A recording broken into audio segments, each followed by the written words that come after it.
Once around the park, James, and don't spare the horses.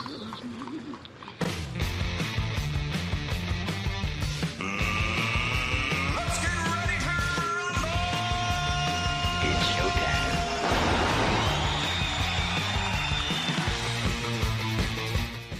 Yes, indeed, and here we go. It is showtime. We're all set to go on the Ledge, your Ontario Politics podcast. Welcome in. If you're watching on the YouTube, you can leave us comments. Make sure you subscribe. If you're just stumbled upon us on Apple or Spotify, make sure you hit the follow button, because then we're in your inbox every week. And the new audience, if you're listening on the radio, thanks for doing that too. And I should just warn you that the radio version of this program is edited for time and F-bombs. If you really want to hear what we have to say, you can kind of jump into the unvarnished versions on the various other platforms. All right, let's get into it. Here we go. We are joined this morning by John Wright is here. He's doing some business in Ottawa. And so it's good that, you know where, it's great that we can do it this way. I love that.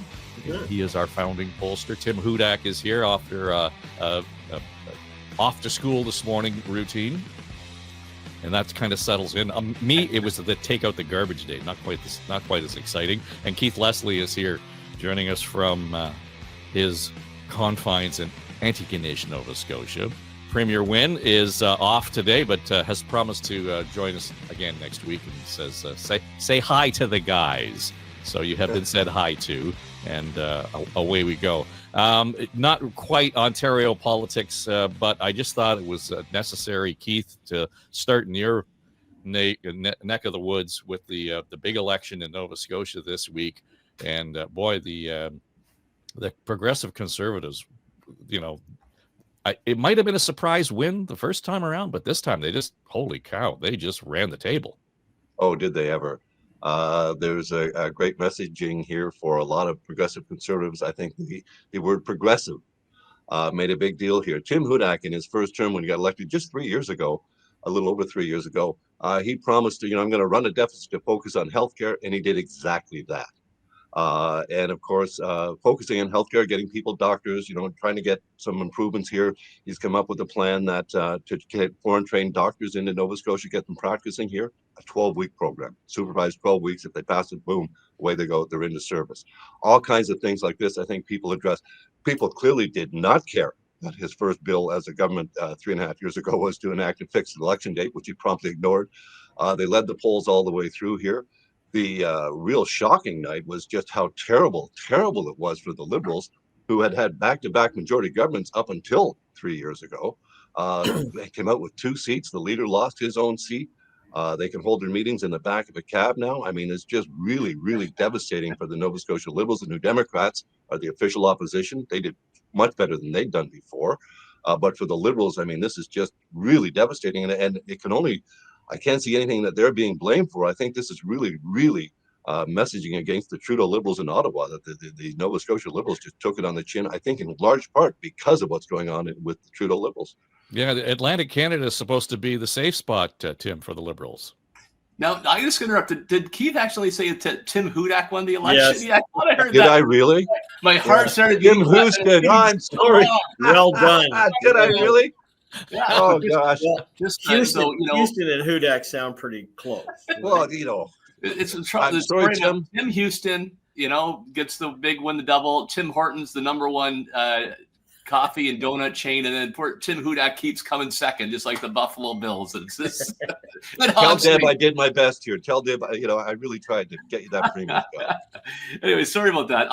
Yeah, I think Keith hit it very, very nicely. The really 2 elements here, and Tim Houston delivered, and often in Canada, you get a second chance if you deliver on what you said you were going to do. And with a increased majority, God bless them, a very simple message of lower taxes and better health care. More doctors seem to connect with Nova Scotians. And I have no doubt that nationally, the Trudeau government and the Liberal label is an albatross around the neck of provincial Liberal leaders. That may be part of Premier Ford's thinking here in the province of Ontario. Dave, people often say that people split their votes because they want to have a different government nationally than provincially, and they think that way. I don't think it's exactly like that, but if the label is damaging, if there is a stink on the product, it impacts the other levels. And I remember campaigning where Brian Mulrooney was still quite negative, and that would that heard that at the door when I first started back in 1995. Well, Tim, the last week, we got into the healthcare conversation, and as we're talking, there's news out this morning about some leaked documents at Queen's Park about the number of doctors that are really needed in Ontario, and that it's worse than it's ever been. You made the bold statement, we really can't fix healthcare, but they seem to have found at least a well-placed Band-Aid in Nova Scotia, if that was the response from the voters. No doubt about it. And Keith had probably more insight in the exact, policies that the Houston government was successful in attracting doctors. This issue ebbs and flows, and now it's at a high ebb and concern. I remember during my time at provincial legislature here in Ontario, there's an extreme doctor shortage. Then spots are open up in medical schools, incentives from small town and northern municipalities to get a desperately needed doctor to those communities. And then we fell behind again. It is my viewpoint that this healthcare system can only be fixed, taped up, and get a few more miles out of the machine, but it eventually will break down. I think doctors actually should have an ability to practice not only in the public sector, but also a private sector to keep them here in the province of Ontario. John, if we're talking about sort of that, the damaged brand federally for the Liberals and Trudeau, et cetera, and how that playing out, give me the other side of this coin, because if the Nova Scotia Progressive Conservatives did so well emphasizing the big P progressive in the Progressive Conservative, what does that do for Mr. Poilievre? Well, it's interesting about the Maritimes because they really have, the Conservatives have test-driven a lot of their federal campaign approach in the Maritimes. If you go back to the time when Krista Freeland was asked about certain aspects of the budget, it was there that she made the point that she was using local transit to get around, and she was mocked heavily. It was just before one of the previous election campaigns there. I mean, I was looking yesterday at the Trudeau brand across the country, and I mean, the change in seats, the change in the percentage per province is just remarkable. I mean, they're going to lose quite possibly 105 seats across the country. You're looking at the Conservatives in Ontario running at 45%. Outside of Quebec, they really haven't got a foothold at all. And this really speaks to the other polling that's being done that shows that Justin Trudeau is the main problem for all of this. So, the Liberal brand has been so damaged over the last 18 months. It was before, but it's been increased because, he had a runway within which he could make some changes to his, whether he was going to lead the party or not. It doesn't seem like he's going to leave the post. He's going to drive it right into the ground. And I just think, the Conservatives have picked up ground in every province.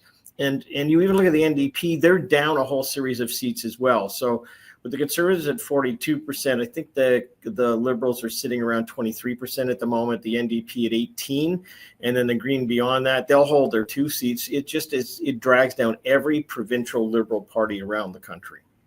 I just want to say, Dave, we didn't see in Nova Scotia, Tim Houston, address any of the social issues that got Conservative Blaine Higgs into trouble in New Brunswick. He didn't talk about, transgender kids and naming at school. Didn't go anywhere near any of that stuff. So that's what I'm saying, emphasizing the progressive. It wasn't just his willingness to run a deficit to focus on healthcare. It was that sort of thing too, just steering clear of that kind of stuff, which Poilievre, of course, focuses on to some degree. So it's going to be interesting to see. You're right. They have test-driven a lot of their campaign messages in Atlantic Canada. And I think Poilievre is going to do very, very well here, despite where this used to be the Liberal safe ground. Well, it'll be curious to see how all of this leads to or clarifies any of the uncertainty, if that's possible, given where we are, because so much is being played one off against the other. There's always an if-then calculation in politics, but there's so many circles in this Venn diagram, I think, based on how things are playing out regionally across the country, and then across the border with the U.S. and further down to Mexico. We spent the last two shows, we commented on and talked about the posture of the province as far as the free trade is concerned. This week, it was all about the tariffs. And earlier in the week, Trump made it clear that he was going to, day one, slap 25% tariffs on everything that goes into the United States from Canada, everything from Mexico and everything from China. Needless to say, you don't often see the premier of this province kind of shocked or a little bit, quiet in his comment, and you know that there's something bubbling under the surface. I found his comments unfair. I found them insulting. It's like a family member stabbing you right in the heart. Premier, would you think that Canada should retaliate in kind if President-elect Trump follows through with this threat, if he's not bluffing, and if he goes forward with a 25% tariff on all Canadian goods going into America? Should all American goods be taxed at the same tariff? Well, hopefully we won't come to that, but if it does, there is no choice. We have to retaliate. We have to retaliate, not against the Americans, the administration that has made a wrong call on this. It's very simple. Well, and even there, Tim, he's already pointing at Trump as the administration making the call. So we're way down the road on it. There's no going back.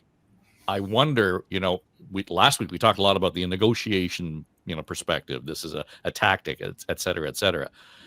Trump has clearly drawn everyone out into this fight very quickly. And the premier making it clear that we must retaliate if, in fact, those things happen. On the other side, I'm hearing a lot of, well, maybe we should be really worrying about getting exemptions from them. So there doesn't seem to be a common chorus here. Yeah, three comments on this. And number one is a connected dots with last week's show. What Premier Ford began and other premiers and the Prime Minister followed in saying Mexico should be pushed out seems to have worked already, right? We saw the Mexican president all of a sudden backing away, saying, okay, you got us. I surrender. We're going to stop getting cheap Chinese parts in our automobiles.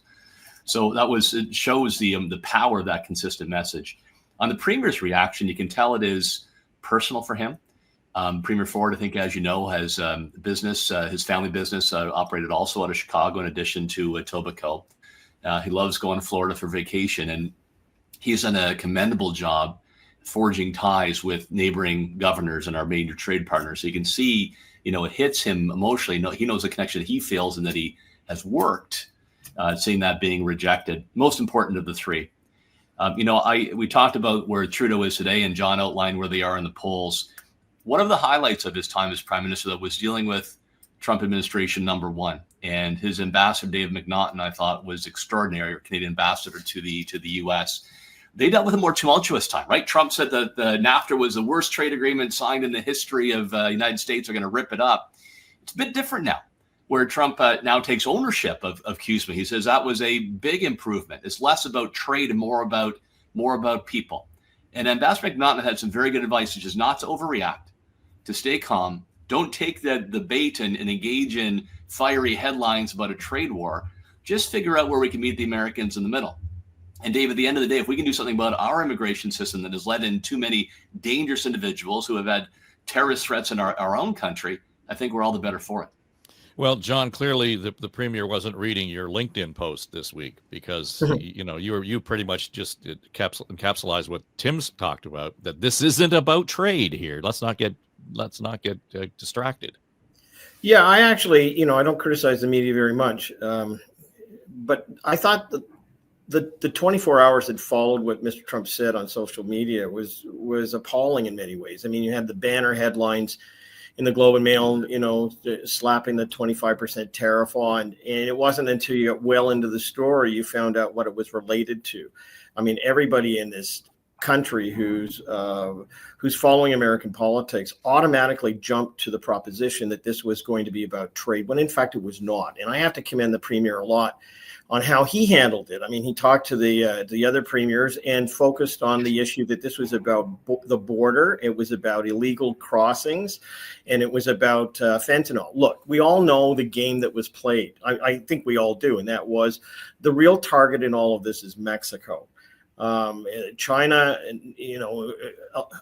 beyond just shipping in parts for cars, that are cheap and then move into the United States, it really is the fentanyl drug line that goes through the cartel and then through the Mexican border and up into the United States. So that's the number one thing, where we only have about 1%, I think it is, of all fentanyl that cross the border. Number two is, as Tim said, there were about 200 and almost 300 individuals who were on the terrorist watch list for the United States that made it into the United States, were apprehended. So there is a cross-border issue. But more importantly, this is the kind of issue that you run towards the guns and not away from them. Premier Ford did exactly the right thing. It's an opportunity to reach across to new governors, to current governors, to have that dialogue, not only about cross-border, but also about some of the issues that are to come. Secondly, it's a quid pro quo. You can talk about smuggled guns at the same time and trying to beef up the border against people who are likely to come out of the United States into Canada because they don't like the Trump administration and because they fear that they're going to be deported. So, I think you got to play the puck and not the man. You got to be very, very careful in terms of how you approach this. I just thought the first 24 hours was, from the media point of view, was overhyped on the trade issue and under-focused on what it was really about. And that was about the border and security. Yeah, as all of this was playing out and I was hearing, it's about the drugs and it's about immigration, Keith, I was screaming at the radio when I heard the first couple of reports on it saying, then it's about the guns coming across the border into Canada, right? And why aren't we looking at it from that perspective? 3 days later, it shows up as a headline. To John's point, I mean, and again, I'm not being critical of it, but seriously, the idea though here that this is not a trade war, but the trade is the weapon. I don't know. Like, we're in a funny place here. When we started first talking about free trade and we first started talking about ripping it up, back in 2016, it was about trade. This is about using trade mechanisms to weaponize another part of our relationship with the United States. Absolutely. And I think Premier Ford summed it up perfectly. A very short little clip. Doug Ford wants the border strengthened. Let's strengthen the border. Mm-hmm. And I think Premier Wab Kinew in Manitoba, he said, what could be the downside of strengthening our border and making sure that we're not moving, or allowing more fentanyl and illicit drugs to get across that border? Then what possibly is the downside? There isn't one. I mean, so it makes sense for Canada to take action now. Apparently, a lot of our problem with prosecuting human smugglers, getting immigrants from Canada into the United States, is because our laws are so complex and difficult to prosecute that if we followed American-style laws for this, it would be much easier to crack down on these people that are making fortunes smuggling immigrants from Canada into the United States, people who had no intention of living in Canada in the first place. They want to get to the U.S. So I think we need to strengthen our laws to give our border protection people the tools they need, the police, the CBSA, all of them, the tools they need to really stop any of this human smuggling going across the border. And then again, address the immigration system. I mean, we've got so many people whose permits are going to expire now. We're going to deport these people. Is that what we're talking about? All these issues need to be addressed, but it comes right down to Trump really wants that border secured. That's something Canada has to do. If you're going to look at talking about, trade wars, I mean, Canada going to start getting a tit for tat. Well, then if we're going to do it smart. Put a tariff on Teslas and iPhones. People that are going to have Trump's ear right away and say, hey, what the heck is going on here? But I think the Mexican President Sheinbaum, she played it best. She phoned Trump yesterday, and whatever she said to him, he put out a post later that said, she promised she's going to close the Mexican border. That's pretty much it. That issue's been solved. She said later that's not quite what she said. She's going to help him with the border issue. But I think this is all, to your point, Dave, it's all about using the trade issue as a negotiating stance to get what he really, really wants, which is a tougher border. And I think that's something Canada can absolutely agree to do here. I thought one other thing that was interesting, Ford, when he made that impassioned thing about you being stabbed in the heart by your relatives and how hard it was. Someone asked him, one of the reporters asked him if it was a dick move for him to have thrown Mexico under the bus so quickly. And he just he moved on really quickly from that. And I think it wasn't a dick move. It was just part of his natural reaction. Don't say that we're the same as Mexico when it comes to trade issues, because we're just not. Yeah, the bottom line here, though, Tim, is the bottom line. If these tariffs are imposed and there's retaliation, while we work out all the other details satisfactorily to have them removed or get exemptions, it's going to cost us all a hell of a lot more money to get through the work week. There's no doubt. And hopefully, unlike last time, they won't put a tariff on my bourbon. That's my main concern. Take a bullet. Take a bullet. Your brown liquor on a Saturday night. There you go. You got to draw the line somewhere. But I do feel more optimistic about this than I did last time. And again, last time I think the federal government, the Trudeau government, and the ambassador played their cards right, and Premier Ford would be on side for that strategy. Right? They galvanized governors, a lot of trade, senators, and congressmen. They engaged the Americans and found a middle that actually resulted in more auto jobs in Canada as a result, and we got a trade dispute mechanism to help solve those types of issues. So I remain optimistic. Absolutely an opportunity, David, you said, to put guns that are flowing into our country and causing such violence in our cities on the table as part of that. But again, stay calm, stay focused, understand what this is really about, and find a compromise there in the middle.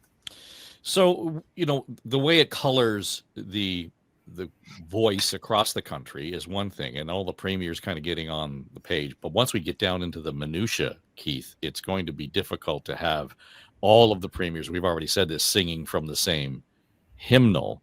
Who has to take the pen on that? Who has to hold the pen there? Well, I guess that's the Prime Minister's job right now, isn't it? Or does the Trump administration just stall for time and wait for Canada to have an election and negotiate with the next government? But I mean, we can't have, Alberta's going to be looking for some exemptions here, I think, on energy issues. Ontario is going to want to see, well, how do we define what a car part is, or what a car is? Is it Canadian, Mexican, American? All these issues. I mean, each province is going to come right down to, its own needs, its own economic threats that it's going to face if these tariffs go ahead. So I think it's the federal government's job to put all these together into one basket and to represent Canada as a whole, and either get exemptions that are needed or somehow, convince the Americans that we will put the money into not just the border. I think Trump is going to hold Canada to that 2% NATO spending, and not by 2032, but by 2026 or something, even more difficult target for Canada to hit. Someone was talking the other day, a NATO expert said that if Trump saw what Canada's plan was, he would guffaw. He would just laugh out loud at us trying to get to our NATO 2% target in 7 or 8 years. So right now, I think we just have to focus on this. That's all I think. Well, it is playing out though in the House of Commons, and of course, not surprising that this week it was the focus of question period, and the question of Trudeau's leadership, the question of his brand, his ability to actually exercise any kind of authority on an international scale is front and center. They see him as a weak, incompetent leader who does not even have the support of his own party. Yes. Why won't he put the country first for a change, allow a carbon tax election so Canadians can have a prime minister who will protect this country?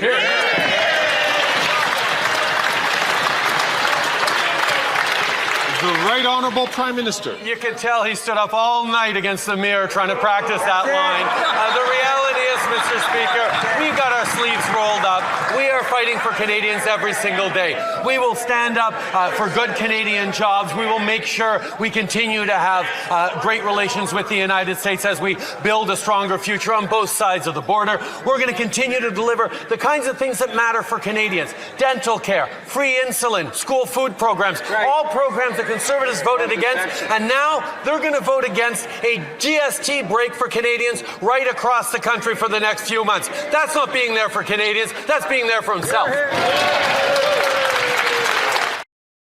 I dare say, John, if the Prime Minister behaved and sort of presented himself in public the way he does in Parliament, he might be better off. Well, I don't think so, Dave. I always ask people when they get into that kind of a rhetoric when they're that far in the polls is, how's it working for you so far? Because it ain't. And the reality is that, when it comes to Donald Trump, and let's focus on on him for a moment. It's not that the new sheriff is in town. The old one's back, and we know how the old one plays. So if you're caught flat-footed in this circumstance going forward, then shame on you. The reality is that we have to be gaming this out every single day. tariffs are going to be back. There's no question, as Mr. Trump has said on many occasions. It's the greatest thing that he can use. It gets everybody's attention. So whether it's the 2% that we are going to have to be working towards on our defense, or whether it's some other matter that he's concerned about on the day, as Truth Social on his social media platform is going to be the place that comes about. I will say I'm in Ottawa this week, and I've been meeting with a lot of the Canadian military folks because I play a role in that as an honorary colonel, and we were given some briefings yesterday. And you got to think, in Europe right now, they're talking about 3% of GDP, not 2%. That the continental defense issue is going to loom very, very large. I was told yesterday, it's not classified, but I mean, the Russians are up in our part of much northern Canada. They caught them lining up runway coordinates for Russian planes. I mean, this is very serious in the north. And so this will become a huge issue for Donald Trump, not only when he says that Article 5 of NATO may be optional, and that is the next pressure that will come in terms of getting more countries to step up and pay more, but also just in terms of focusing on Canada's vulnerability in the north. That is to come. And so we got to be prepared for all of this every single day.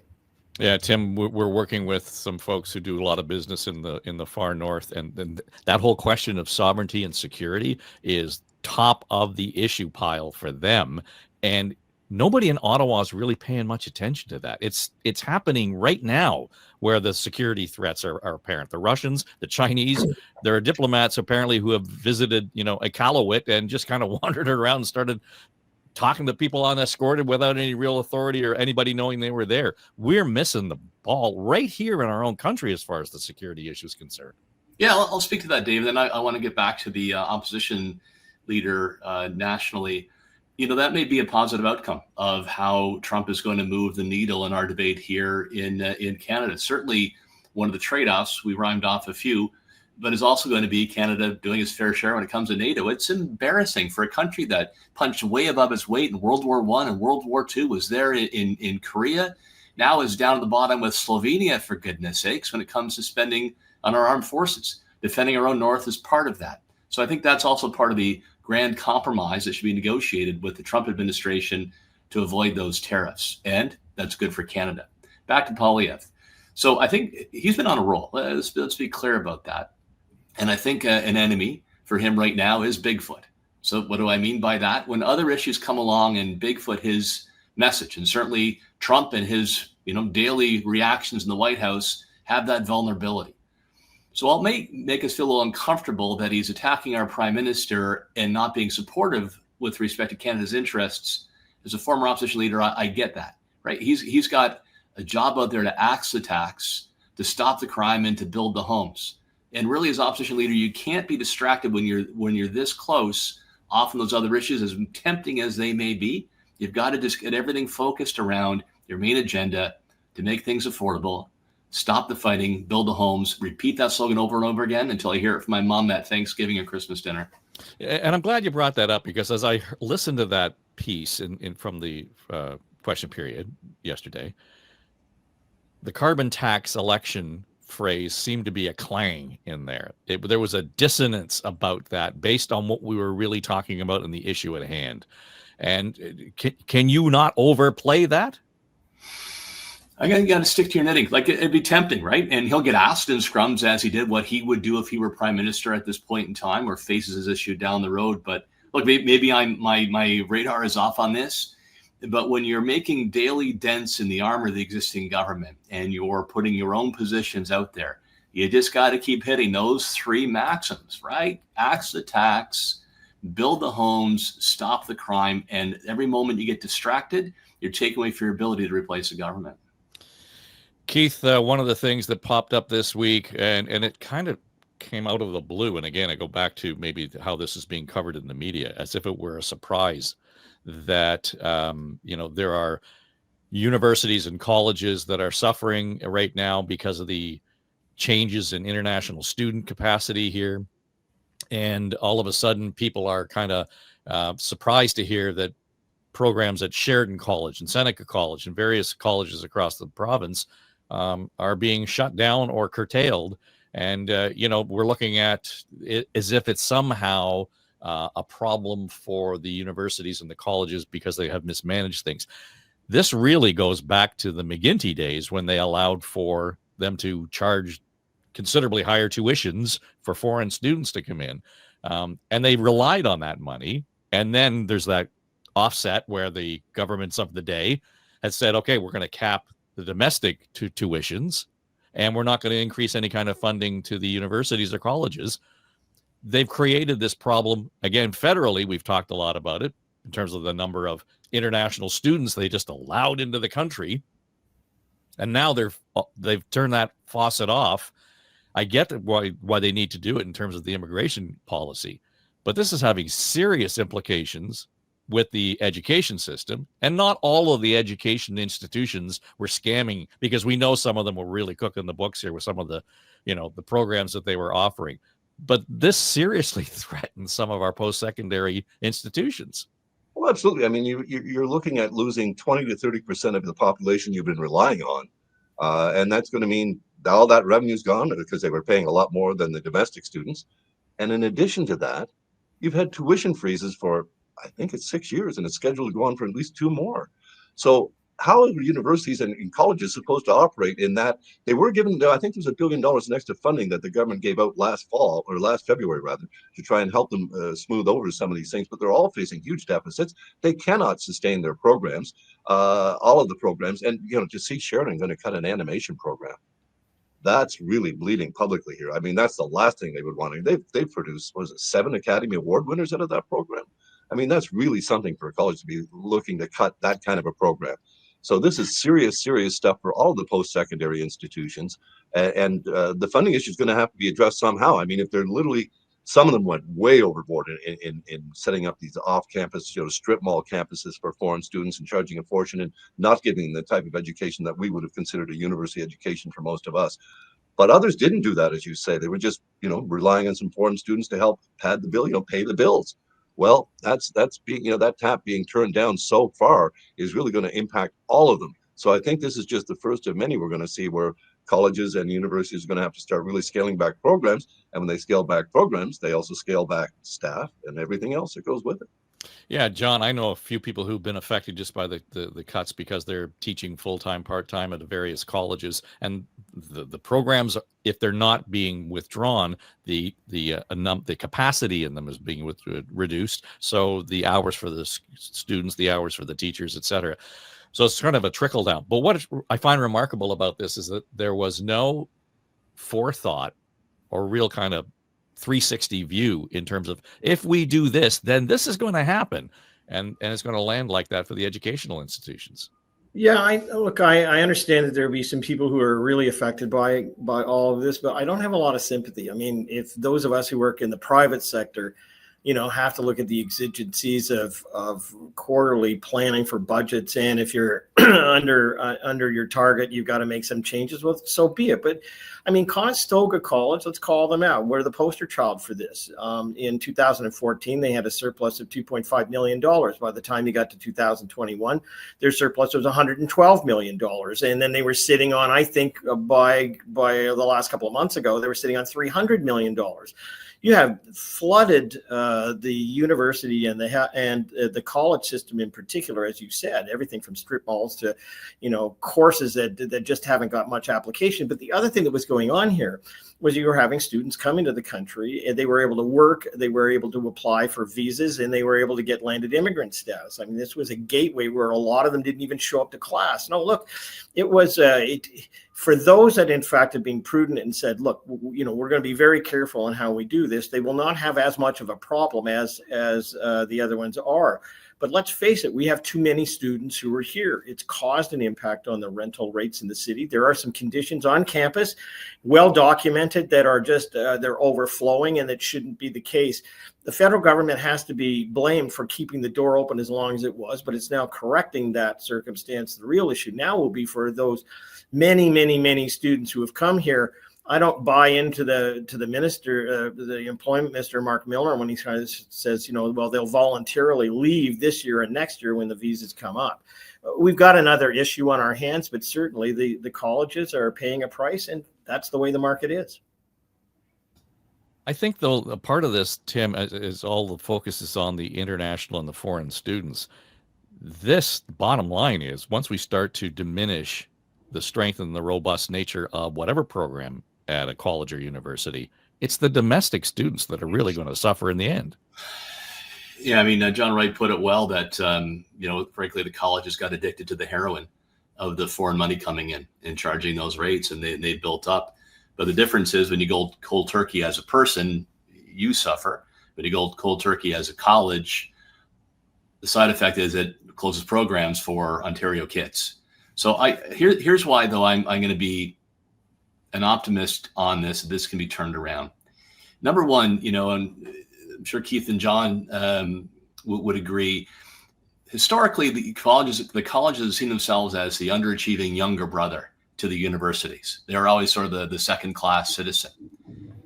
Interestingly, I think colleges, their culture, line up very well with the culture of the Doug Ford government, how he thinks, how his cabinet thinks. I see that as a really good opportunity. So here's what I would offer as a compromise. The colleges should come forward and say, look, we need the help to get through this. We recognize that we were too addicted to that funding, but we need to make places for Ontario students and bring those programs forward where the Ontario demand is, not the international demand.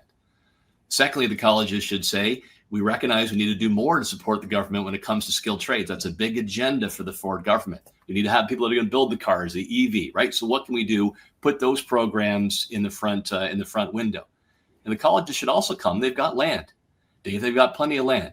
And they can help build student housing, more residences, places for people to stay and relieve pressure in the broader community. And in return, the Ford government having fund to help them transition. The bottom line, though, is this tuition freeze, 6-8 years, is not sustainable. I get it. There's an affordability crisis, but students benefit from the quality of their education. They get better jobs. They get better pay. They should pay their fair share. I guess it's after the election, but tuition rates have to actually adjust to recognize the value of that product. Dave, I remember going back when the colleges first started looking for these new revenue streams. Algonquin College was setting up, going to do an education program with the government of Saudi Arabia in Saudi Arabia. So I called up Algonquin and I asked them, will the girls be allowed to attend those?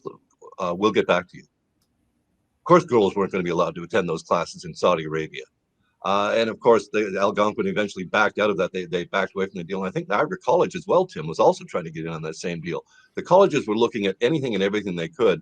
And as you guys rightly point out, they got addicted to the money. But they were looking at, I think, some really extreme ideas, partnering with Saudi Arabia on an education program that would be for men only. That's really disastrous. I remember that story, Keith. I remember you raised that, and I then took it up in the House. I, used that as a platform. Absolutely right. And there's definitely a view across government, I think, with taxpayers as well. We need to see more of a focus here on the Ontario students and get them ready for the jobs of the future. And I would agree with Tim. I mean, very much so. I think that there's an opportunity here for the colleges to take a look at what we need in our society. I mean, we talk about this all the time, that we not only are in shortage of doctors and nurses, but there are all these public sector workers as well who are in-home care professionals. There's the trades that we desperately need as we continue to grow as a province and as a society. This is a coordinated effect that we're going to have not only with the provincial government, but also with their federal cousins. They're going to have to sit down and do a grid. And we have to go back to the way in which we were identifying prospects to come to this country in terms of the kind of value that they bring to what we need. And so I totally agree. We've gone through this. I mean, I think, what is it, Tim? Does the province not pay something like 16% of the college student fees? I mean, there is more room for the province to play. I may have it wrong. You may get a call from the minister on that one. But the thing is, I think it does open up a broader discussion, as you said. It's not just targeting individuals who we need in our society and meeting the demands that the Ford government is trying to deal with, but also it gives a fresh start to it where we can identify what we need and start to tick the boxes. And if more funding is needed, that's part of the ingredients. As we record this, we're expecting to hear a little bit more in the day or so about the Ford plan to build 3 new power plants in Ontario, and the implications are pretty clear that they will be nuclear facilities, one near Port Hope, one at Nanticoke, and then another one along the St. Clair River south of Sarnia. And Tim, I can already hear the gnashing of teeth and so on about, oh my God, we can't have nuclear. We got to be, stay away from the nuclear. That it just kind of brings up all of the mushroom cloud conversations I can recall having in high school and university in the day. How bad it was. And, we've been running power here in Ontario from nuclear for a long time. And with the exception of one morning when I was doing the radio show, we had an alert from, it was Darlington went off, and it was just insane. And of course there was nothing to the alert from Darlington, but it kind of punctuated the point for me. I don't ever remember hearing about that kind of crisis at any of our facilities, that in fact we're getting relatively clean power from our nuclear facilities. We should be getting more. I'm going to totally fanboy on Stephen Lecce here. I love this vision when it comes to our clean, reliable, and affordable energy future. In fact, he's the first one I remember that saying we could actually use it as an export to the Americans, which will then create more jobs here in Ontario and helping the Americans meet their greenhouse gas emissions target. The fact that the vast majority through hydro and nuclear is emissions free, makes us an attractive place for corporations to bring manufacturing because of the lack of an impact on the environment. Look, I'm proud to say that I was pro-nuclear before nuclear was cool. I remember those arguments. I was almost a voice in the wilderness in the mid 2010-14 time when I said we should build more nuclear. I'm so thrilled to see this happening. And if you go to Kincardine, you go to Port Elgin, you go to the Bruce Grey counties, you see the enormous economic benefit. These great communities, high standards of living, thriving businesses when other small town downtowns are deteriorating. So my bet is this, that Nanticoke and Sarnia and Port Hope will look at the success that we've had with Bruce. They'll look at the jobs that Darlington will come in, and they'll say, I want on.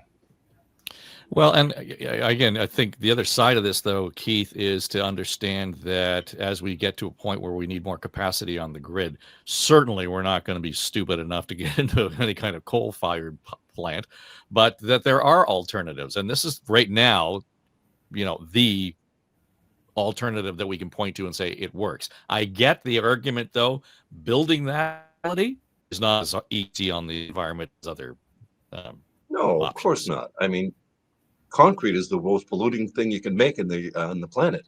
And, you build nuclear plants. Of course, building is not great. But to Tim's point, I mean, if you've ever visited Kincardine, it's a lovely little town. And it's very prosperous looking. I mean, there's a lot of benefits to this. The one issue, of course, that obviously people want to push for renewables, wind and solar and all that. And there could be some more solar farms. There's some now on these sites. But I think, when you really want serious nuclear or serious electricity generated, reliable, sustainable, it's nuclear. I mean, Ontario's usually had it around 50% in the mix, in the generation mix, and it's going to have to continue at least at that level. The obvious issue is the nuclear waste issue, and Ontario and Canada still looking for a permanent home for the nuclear waste, but it's never become a problem. As you say, there's never been any real nuclear alerts about the nuclear waste issue. The way they protect it and store it, I mean, it's quite phenomenal if you ever quite look at it. The way they've got this stuff stored, they can throw it in front of locomotives and it won't come loose. It won't be knocked where we get any nuclear waste leaking out. But it's still an issue for an awful lot of people, especially when, if these plants are located on the St. Clair River, on Lake Ontario, and moving this stuff around, people are very concerned about how you're going to move the nuclear waste if you ever do find a permanent home for it. But overall, Ontario's going to need the power.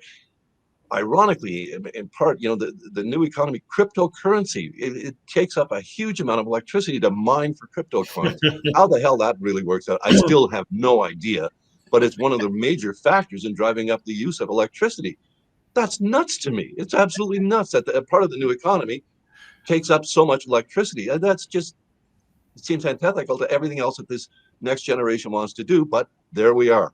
So I think the nuclear, I see Tim's really a fanboy in the nuclear power. I am. He's right. I mean, it has to be part of Ontario's mix. It's just realistically, the demand is going to keep going up. I don't, what's going to come along next that after cryptocurrency, they're going to add to the demand in the electricity system. We haven't even seen it. We didn't see that one coming, did we? So I think the demand is only going to get greater. So nuclear power in these sites, I would think they're going to have some issues though. In the Sarnia-St. Clair area in particular. I mean, there's just so much pollution in Chemical Alley there already. The First Nations there are really trying to get some help with what they're having some serious health issues. So I think that one might be more problematic than locating the two others. Well, John, I was going to say that the swamp that is Chemical Valley outside of Sarnia, and I have spent a lot of time down in that part of the province over the years.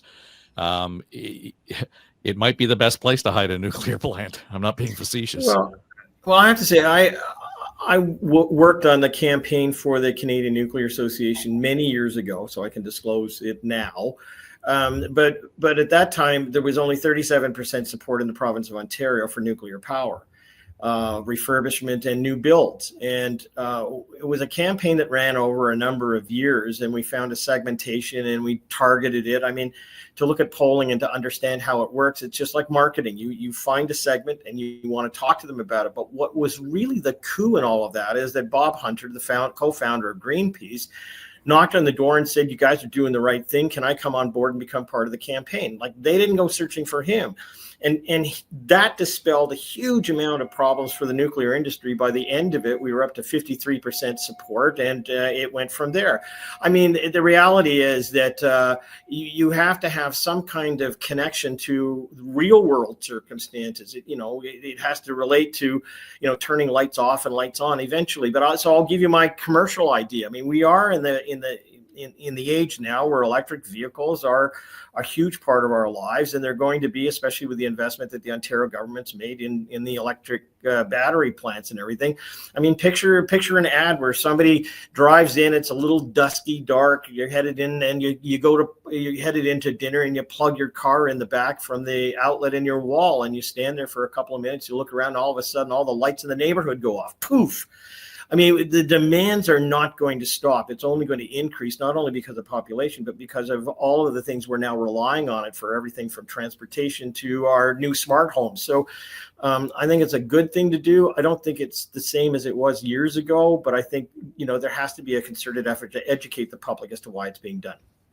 Well, I would suggest, though, that we need to be looking at alternatives and other, a broader range and diversity in terms of how we're going to get and generate our energy. And maybe at some point, Tim, we can get into the conversation around district heating when we start talking about building new housing developments. That has to be part of this conversation, sure. Right? Happy to.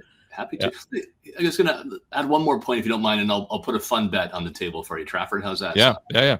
All right. So the government also has to make sure that it's a competitive process, right? There'll be a natural instinct to say that you need to have a can-do. We've always had can-do. It's the Canadian company, all that kind of stuff. The Westinghouse, another competitor, has a number of businesses here already in partnership. So make them work for it.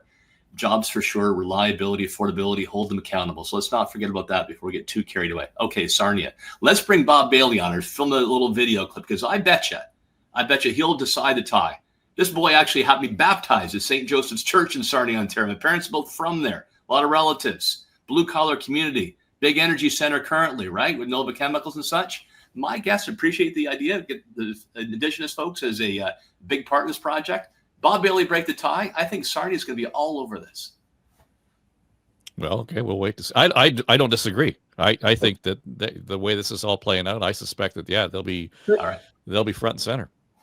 I think the other thing too, Dave, is that you're right about we should be exploring alternative energy, but it's more of a pipe dream than anything else, that it's really going to work in the short to medium term to have any big impact whatsoever. I mean, let's all agree that the strategy for the Nuclear Association and also for the government is to embrace all forms of this, bring as many things under the tent as possible, whether it be hydrogen or whether it be some, solar aspect. But the reality is that nuclear is the only way in which it's going to continue to generate the kind of power that we need. And we're going to have protests over it. No doubt there are going to be groups who deal with this, and it's going to be a NIMBY circumstance as well. But it is the reality that that's what we need. And we got to hunt the big bear as opposed to, going off and hunting rabbit tracks. Well, I will only say Atacocan. And that plant was coal driven. It's no longer coal driven. They use wood product to drive the energy out of that plant. They import the wood pellets from Norway, though. No, I don't think it's the most expensive electricity we produce in Canada. There are mills right now that are actually producing that product. Are they finally getting okay? Because we were importing the wood pellets from Norway. And there's a neighborhood down near you in New Glasgow. They're actually doing that exact thing with district heating, Keith. So yes, the district heating's coming. Well, but it's the same product, right? They're using the same wood product to generate energy and heat. So we're already doing it, and we've got all kinds of opportunity to use other options in terms of generating energy. I just think that yes, we need to look at nuclear, and we need to get over the scary part of it, and on the specter of it. But at the same time, if we can broaden it out, the more diverse that system is, the more resilient it is. The more diverse, yes, but if you're going to look at, it's a mix, and you have to look at how much of each you're going to get. And nuclear's got to be 50%, or else the baseline just doesn't hold for the whole problem. Yep. Just we're always going to need to invest in nuclear power, despite the astronomical cost of building it and maintaining it. It's going to be the baseline for half of Ontario's nuclear or electricity generation going forward. It just absolutely is. All right, guys, let's leave it there. John Wright, Keith Leslie, Tim Hudak, thank you. It's always good to have you guys around the table. And thanks to you for joining us for this edition of On the Ledge, your Ontario Politics podcast. And in case you have something to say about the show, we've just kind of updated my website, davetrafford.com. We've got the landing page for On the Ledge there if you want to drop in. And you can see that once you scroll down, there is that opportunity. There's the talk back message. Just hit the button there. And if you've got something to say, leave us a message. And chances are pretty good it'll be included in upcoming programming. So again, if you're watching on YouTube, listening on Apple, Spotify, etc., just make sure that you hit the follow button, and then we'll be in your inbox on a regular basis. All right, that's it. It's On the Ledge, your Ontario Politics podcast. I'm Dave Trafford for Story Studio Network.